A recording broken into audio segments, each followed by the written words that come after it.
My early encounter with Freud and the unconscious in December of the year 1900, I encountered a book that would alter the direction of my professional life, Freud's interpretation of dreams. At that time, I was just beginning as an assistant in the psychiatric clinic under Professor Bleuler. He asked me to review this work. I read it attentively. Much of it was obscure, difficult even, but amid the complexity there was a spark, a depth that spoke to me. I could see clearly. This man knew something significant. I saw promise.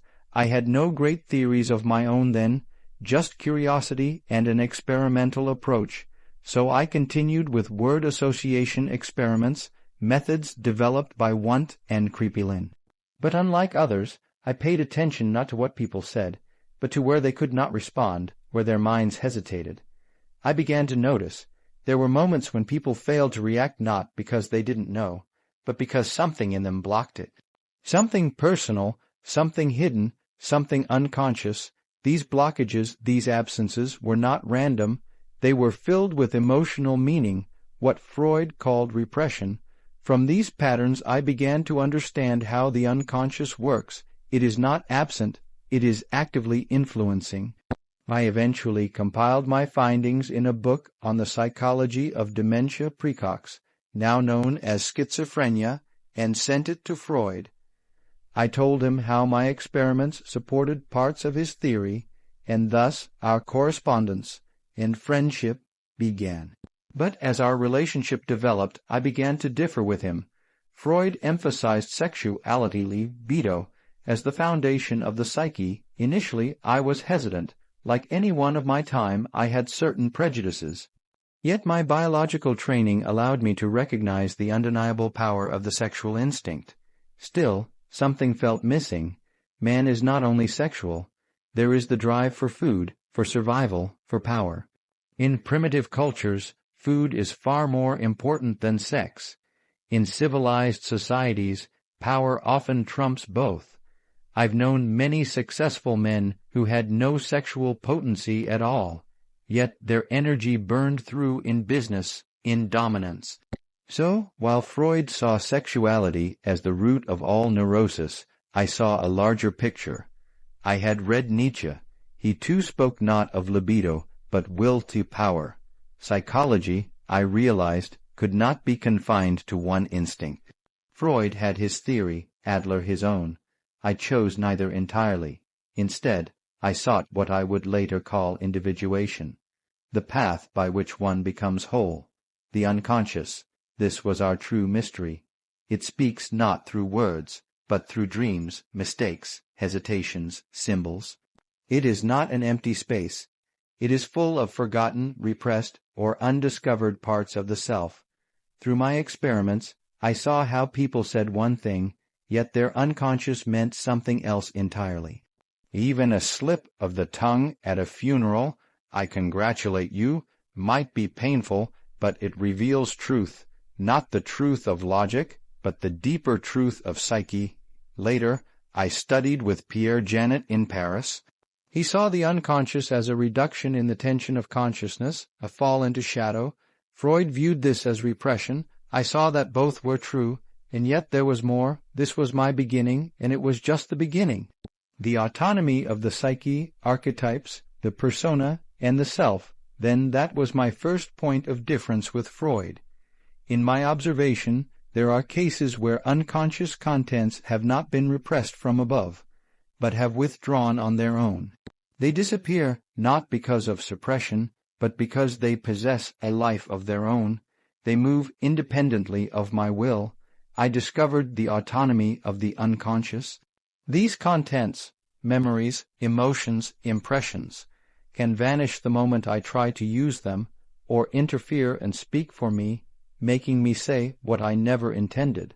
Sometimes they even make me act against my own conscious decision. They are not simply under pressure from above, as Freud suggested. They act of their own accord. All mental contents with emotional effect tend to become autonomous. Anyone in an emotional state will say or do things for which they must later apologize. I was not myself. They'll say, indeed, they were not. In that moment they were under the influence of an unconscious complex. Now, of course, there is also repressed material. Freud was right to say that we are born into a state dominated by unconscious drives, what he later called the ID. But where do instincts come from? No one knows. These things were invented long before we were around. Feeding, for example, began long before sexuality. We cannot say how or why they started. That is speculation. What is within our reach is the study of cases where instinct fails, where habitual functioning suddenly breaks down. For instance, a singer who has full control of their voice suddenly cannot sing. A fluent writer begins to make absurd mistakes. A person prepared for an exam suddenly cannot recall a single fact. Or if someone touches one of my own complexes, I too become perplexed, disoriented, and words fail me. I become depossessed. Such blocks are not caused by repression alone. They are caused by inner structures, complexes, that behave like independent personalities. As the individual grows, a kind of conscious identity emerges. Freud called this the ego. In a sense, it is formed through contact with reality. One can observe its birth in children. A small child begins without ego. There is no I. Around the age of 4 or so, the child starts to say I and means my body. The first ego is the identification with the physical self. It's the body, the separateness, that gives rise to ego consciousness, but the ego is not finished. It builds up continually throughout life. Each year reveals another layer in which we are more of an I than we were before. Now, one of Freud's major ideas was the Oedipus complex, but the term complex was mine originally. What Freud discovered was an archetype, an inherited pattern of human behavior. The Oedipus complex is only one such archetype, and he thought it was the archetype. But there are many. One only has to look at Greek mythology or dreams. There, one finds countless archetypes. Freud was impressed with the incest archetype. That's why he called it the Oedipus complex. But even that is only the masculine form. Women have an incest complex too, but it manifests differently. What matters is that it is a pattern, a universal one, but not the only one. The archetype is not just a concept. It is a force. It seizes the individual. One falls in love at first sight, not by choice, but by being overtaken by an image. That image of the real woman, or rather one's inner image of her, triggers a seizure, and one is gone captured. Later, the man may discover that it was a mistake, that this woman is a disaster. Yet he cannot let her go. He says to me, "Doctor, for God's sake, help me get rid of that woman." But he cannot. He is like clay in her hands. That is the archetype acting, not reason. Freud tended to explain these things through external influences, but I have found it more fruitful to look within, into the autonomous psyche. Now, another concept I developed is the persona. This is the mask, the public face we wear in society. I observed this particularly in public figures. A doctor has his bedside manner. He must appear to be a doctor, kind, competent. He may even begin to believe that he is what he appears to be. A professor behaves like a professor. Society demands these masks. The persona is a compromise between what society expects and how one wishes to be seen. It is not the real personality, no matter how sincere it appears. And that's fine so long as one knows it is only a mask. But if one identifies with it unconsciously, problems begin. At home, one may be entirely different than one is in public, and when those two selves clash, people become neurotic. They don't realize they are living a divided life. You might ask, how many personas can a person have? Generally, one cannot maintain more than 2, but in rare cases of dissociation, a person may have up to 5. One personality may not know of the others, though one may be aware of all. These are rare. Most people suffer from a milder form of division, a kind of systematic dissociation. Schizophrenia, on the other hand, is chaotic dissociation. What, then, is the difference between the ego and the persona? The ego is supposed to represent the real person, the core of consciousness. The persona is how one appears, and the self, that is something deeper and more complete. The self is not simply I, myself. That is still ego. The self includes the ego, yes, but it is the whole, the conscious, the unconscious, the totality of the psyche. It is the regulating center that transcends the ego. And it is only by becoming aware of this deeper self that one begins the true process of individuation, of becoming whole, because the ego consists only of what you are conscious of, what you know to be yourself. For instance, in our example, B knows A, and it doesn't know B. B is relatively in the position of the self, namely, the self is, on the one side, the ego, on the other side, the unconscious personality, which is in the possession of everybody. Very often it's just the other way around. The unconscious is in possession of consciousness. That is a different case. Now, you see, while I am talking, I am conscious of what I say. I'm conscious of myself, yet only to a certain extent. Quite a lot of things happen. For instance, I make gestures. I'm not conscious of them. They happen unconsciously. You can see them. I may say or use words, and I can't remember at all having used those words. Or even at the moment, I'm not conscious of them. So, any amount of unconscious things occur in my conscious condition. I am never fully conscious of myself. While I'm trying, for instance, to elaborate an argument, at the same time, there are unconscious processes that continue. Perhaps a dream I had last night, or a part of myself thinks of God knows what, or of a trip I'm going to take, or of such and such people I have seen. Or when I am, say, writing a paper, I am continuing writing that paper in my mind without knowing it. You can discover these things in dreams, or, if you are clever, in immediate observation of an individual. Then you see in the gestures, or in the expression in the face, what one calls an arrière pensée, something behind the conscious. So that you have finally the feeling, well, that man has something up his sleeve.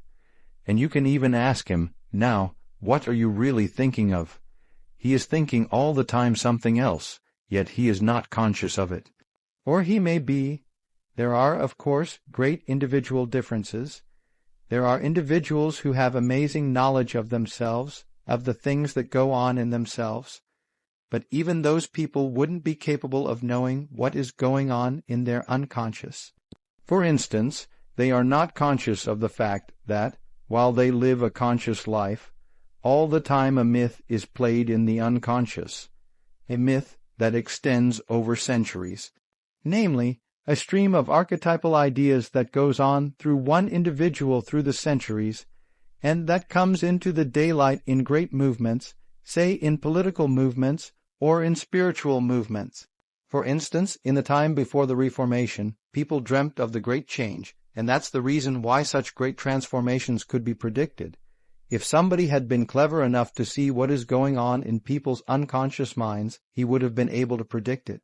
For instance, I have predicted the Nazi rising in Germany through the observation of my German patients. They had dreams in which the whole thing was anticipated, and with considerable detail. I was already absolutely certain, in the years before Hitler came in, the beginning of, well, I could say in the year 1919, I was sure that something was threatening in Germany, something very big and very catastrophic, and I only knew it through the observation of the unconscious. There is something very particular in different nations. A peculiar fact that the archetype of the anima plays a very great role in Western literature, French and Anglo-Saxon, but not in Germany. There are exceedingly few examples in German literature where the anima plays a role. You know, it becomes a fact that not one woman is buried unless she is buried as alt. Kamensvegerschatten, at least. She must have a title, otherwise she hasn't existed.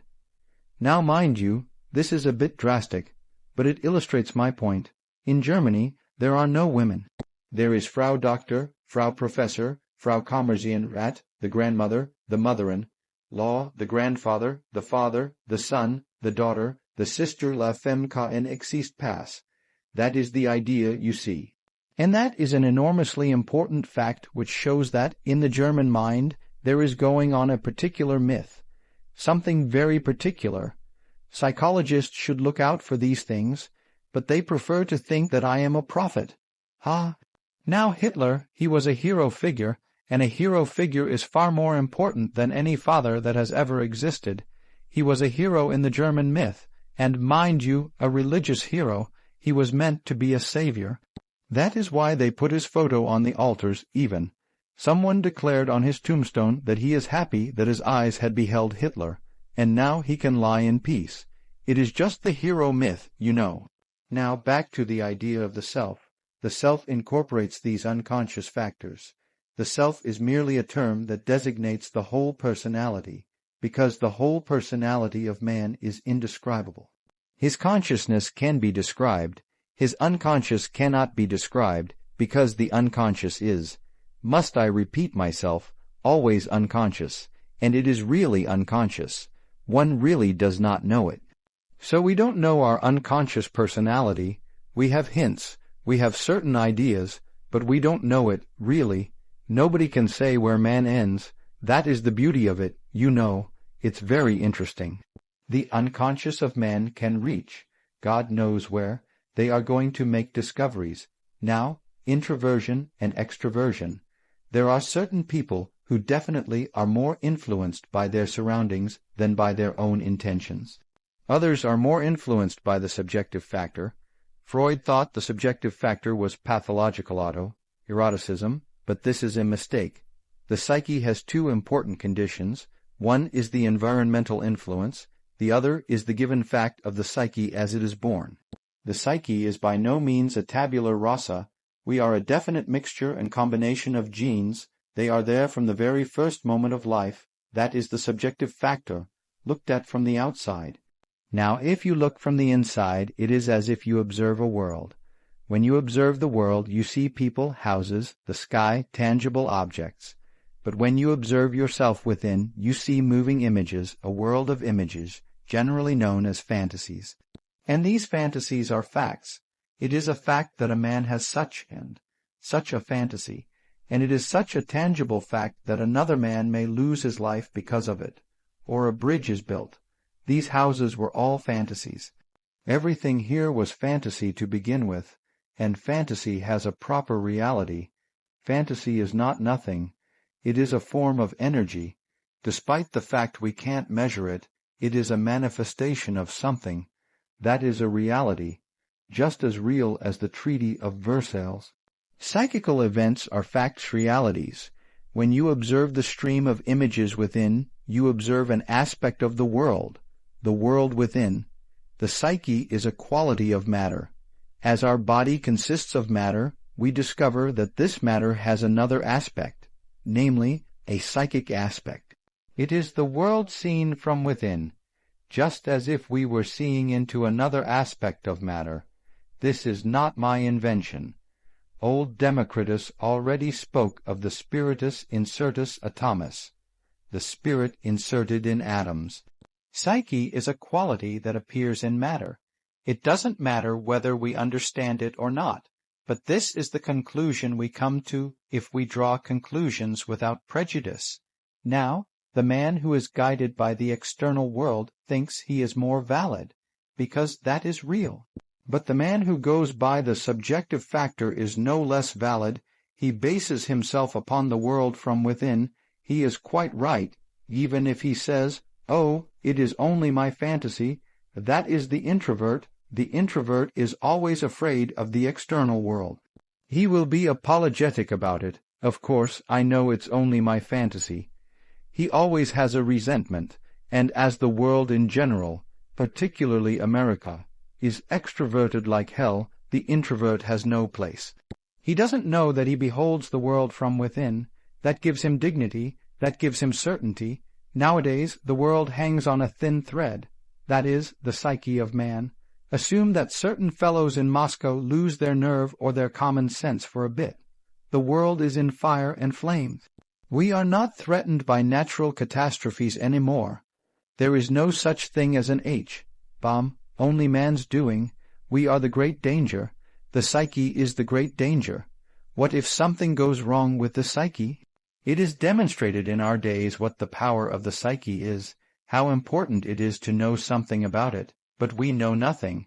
Nobody gives credit to the idea that the psychic processes of the ordinary man have any importance whatsoever. One thinks, oh, he is just what he has in his head, he is all from his surroundings, but that is a great mistake, because he is just as he is born, not a tabula rasa, but a reality. Some people do not perceive the world through their eyes or ears, they perceive through intuition. I once had a woman patient who came to my office at 9 in the morning. I had seen a man at 8 o'clock, and as I often smoke my pipe, the scent of tobacco lingered in the room. When the woman entered, she said, "But you begin early." I replied, "Is 9 o'clock really early?" She said, "No, no. You must have seen someone at 8. I asked how she knew, and she answered, "I had a hunch that a gentleman had been here." I asked, "How do you know it was a gentleman?" And she said, "Oh, just an impression. The atmosphere felt like a gentleman had been here."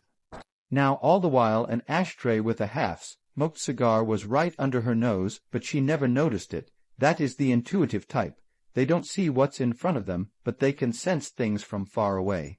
They don't stumble over what lies at their feet, but they can smell a rat from 10 miles away. You ask about the difference between the intuitive extrovert and the intuitive introvert.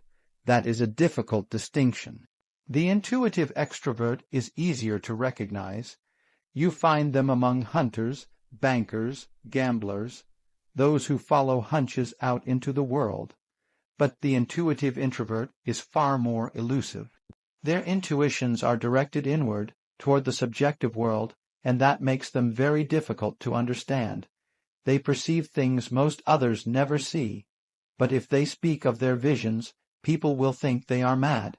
So they remain silent. It's not that they are hiding something. They are protecting it from misunderstanding. Once I had a patient, a young woman of about 27. When I seated her, her first words were, "Doctor, I come to you because I have a snake in my abdomen." I asked, "What?" And she clarified, "A black snake coiled at the bottom of my abdomen."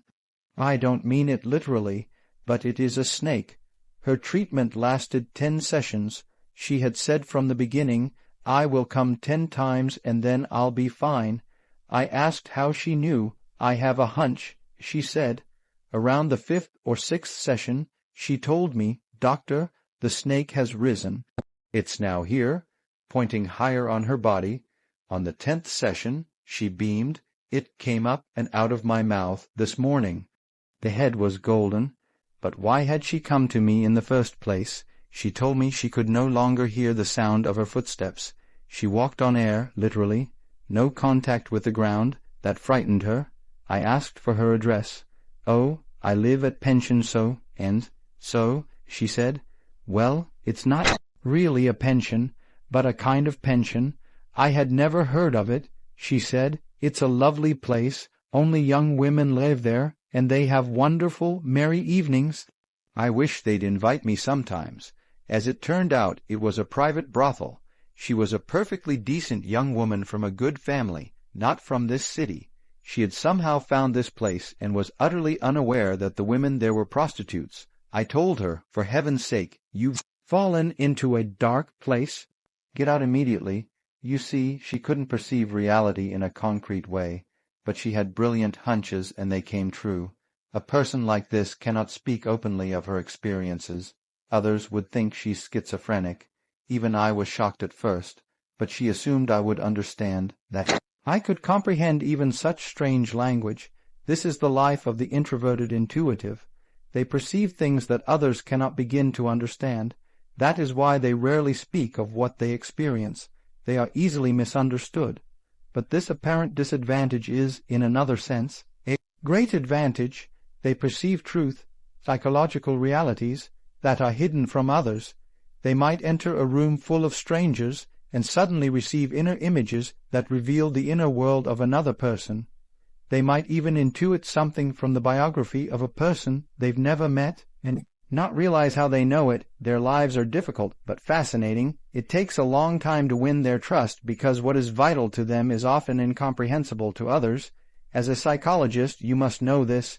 Your first question must be, is this person extroverted or introverted? Is he a sensation type or an intuitive type, thinking or feeling? These are essential distinctions. Of course, it's complicated. An introverted thinker, for example, may be compensated by an extroverted feeling function, and often a very archaic one. You might find a reclusive philosopher who avoids women all his life, only to be married by his cook in the end. It's the inferior function erupting in life. So these typologies, introvert, extrovert, sensation, intuition, thinking, feeling, are not rigid categories. They're more like a map, like triangulation points. The map helps us navigate, but it doesn't replace the country itself. Only when you deal with real, practical cases do these concepts come alive. As for clairvoyance and telepathy, terms used by J.B. Rhine at Duke University in his studies on extrasensory perception, they likely reflect the intuitive function. The best subjects in his experiments were often introverted intuitives, but it can also be a sensation type under the influence of the unconscious. These phenomena often arise from the unconscious.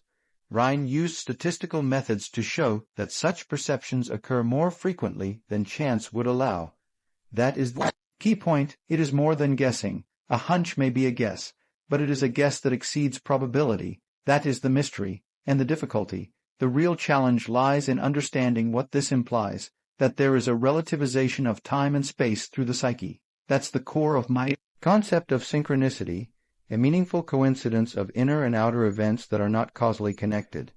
It's a difficult concept. I only began to write about it after Rhine's date. It gave me some empirical basis to start from. I've seen countless examples. I think of something, and at the same moment something happens in the outer world that corresponds. From a causal standpoint, this is nonsense. But statistically, it is more than chance. I've never had the facilities to conduct experiments like Rhine, so I had to rely on careful observation. If you want to understand a person, you must look at their deeper motivations. That is where Freud and I both began, with libido. But Freud saw libido only as sexual energy. I saw it as something broader, psychic energy, and understanding that energy, its direction and form, is essential to understanding human behavior.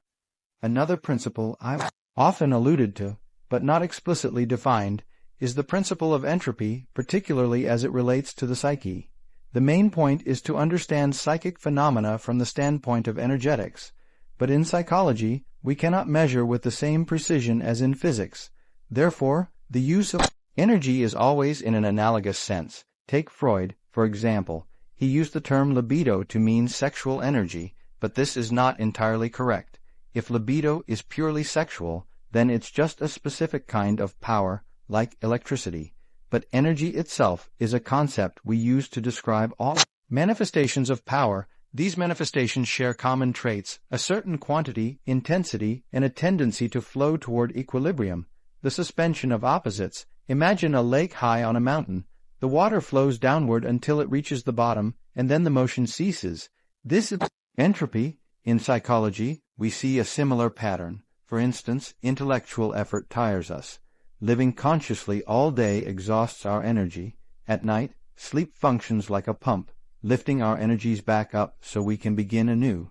This is only an analogy, of course, but I use the term energy to express the idea that sexuality is not the only energetic force. There are other drives, the urge to conquer, aggression, the instinct to build or to migrate. Consider animals building nests or birds migrating across great distances. These behaviors are powered by something, some form of inner force. If we define everything as sexuality, the word loses its meaning. Freud eventually recognized this and introduced the idea of ego drives, acknowledging that there were other motivating energies beyond the sexual. That's why I prefer to speak of psychic energy more generally. Energy can manifest as sexuality or as any number of other drives. The point is that it's a form of power, not a single power with one source. To reduce it to one drive is to oversimplify the complexity of the psyche. Now, regarding motivation, Why a person does what they do, there are two prevailing views. One is historical,